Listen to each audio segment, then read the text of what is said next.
got mugged recently.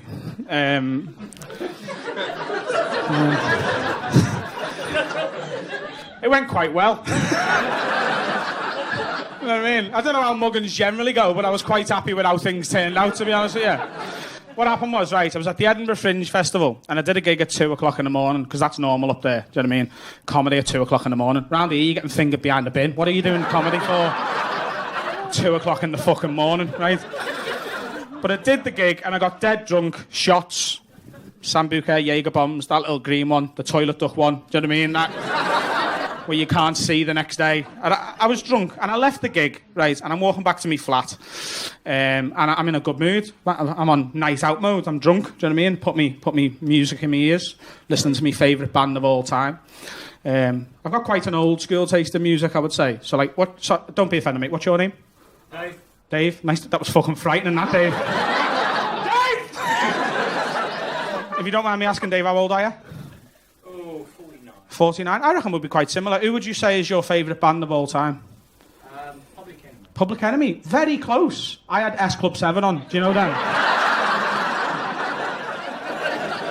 You know them? If you've never seen them before, you should check them out. Dead similar to Public Enemy. I think they used to write together, to be honest with you. I love Bradley and the gang. I was having a great time. I'm walking back to me flat. And I got to this little alleyway and I thought that'll be a shortcut to me flat. So I went to go up it. And this guy jumped out. And I know now, because I've got all the information now, I know now that he said, "Give me your phone, bruv," right? But I couldn't hear him because I had my earphones in. And he didn't look like a mugger. I don't know what muggers look like, but he had a lanyard on. It's not a mugger. It's not mugging attire, a lanyard, is it?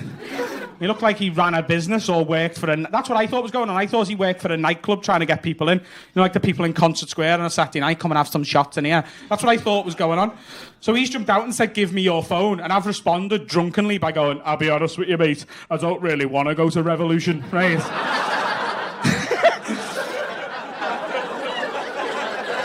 He was as confused as you'd imagine him to be. Is that... "I don't care where you're going, bruv." I said, "Give me your phone." And I was like, shit, I'm getting mugged. I had a little chat with myself in my own head. I was like, "Adam, come on. You've got 3 options here, okay?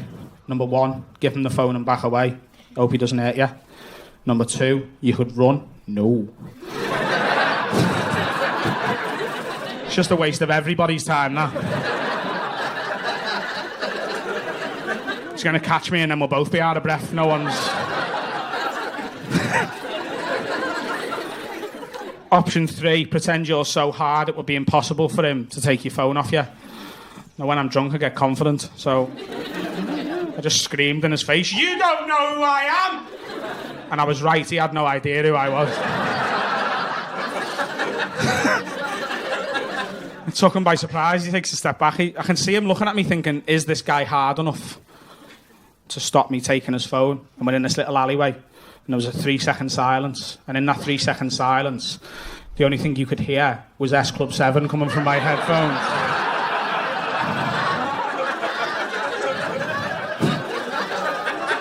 He goes, "Bruv, is that S Club 7? And I was so drunk, I thought he was a fan as well, and we were about to bond over it, right? So I went, "Yeah!" And he goes, "Give me your phone." And I don't know where this next bit come from, but my drunk brain works differently to my sober one. So I went, "No, I've got an iPhone."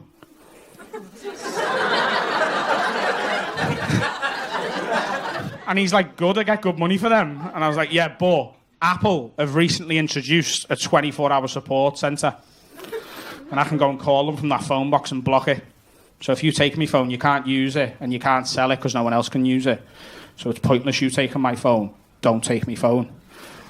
And at that point, I thought he's going to beat me up because that's not true. I just lied to his face, right?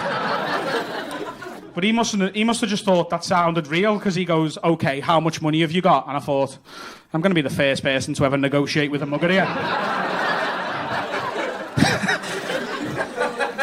Took me money out and said, "I've got £34. And he said, "That'll do." Like I was ripping him off. That annoyed me. I thought, I've got this far. I said, "I'll be honest with you, mate. I can't really afford £34. I'm skint at the minute. I'm starving. I haven't even had a kebab yet. Do you know what I mean? Have you got any special offers on at the minute?